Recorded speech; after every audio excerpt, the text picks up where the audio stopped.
Now, let's tackle the other feature of complex cells, their size. Now, bacteria have been evolving on Earth for 4 billion years, but don't show any of the characteristics of large complex cells. They remain small and simple cells.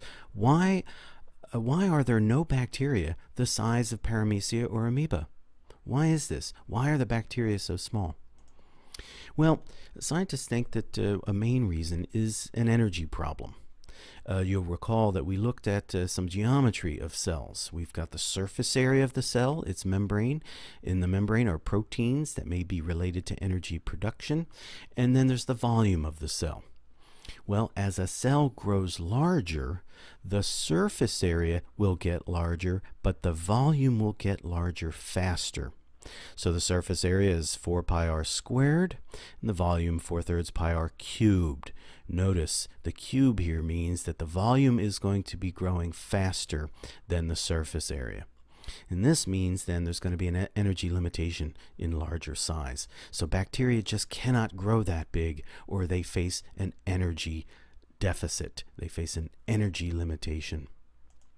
Well, endosymbiosis solved that problem, because now what has happened is inside the larger cell are a whole bunch of these little bacteria that are producing all kinds of energy.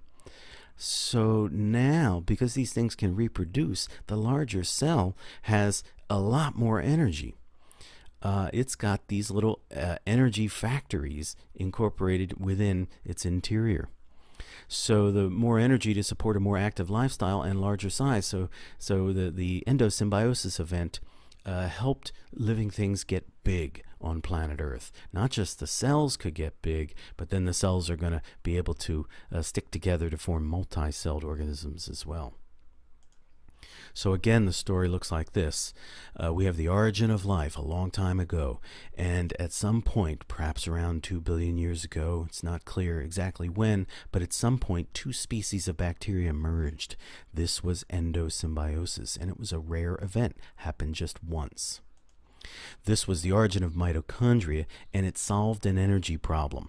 So prior to endosymbiosis, bacteria can't get big because they can't make enough energy.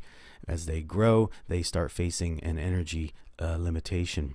So in a sense, endosymbiosis was a way to jump an energy barrier. Now cells could get big because within the larger cell you had multiple mitochondria. This then allowed for the evolution of larger size. Cells could evolve to be bigger. And with abundant energy from mitochondria, cells could evolve more active lifestyles like hunting.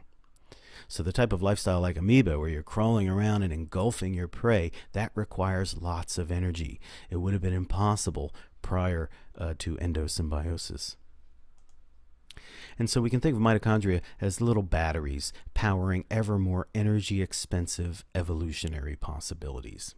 And again, what's the evidence for this? Well, the mitochondria today, in all of these complex cells, mitochondria are the size of bacteria, have circular DNA like bacteria, and reproduce, suggesting that they were once free-living bacteria.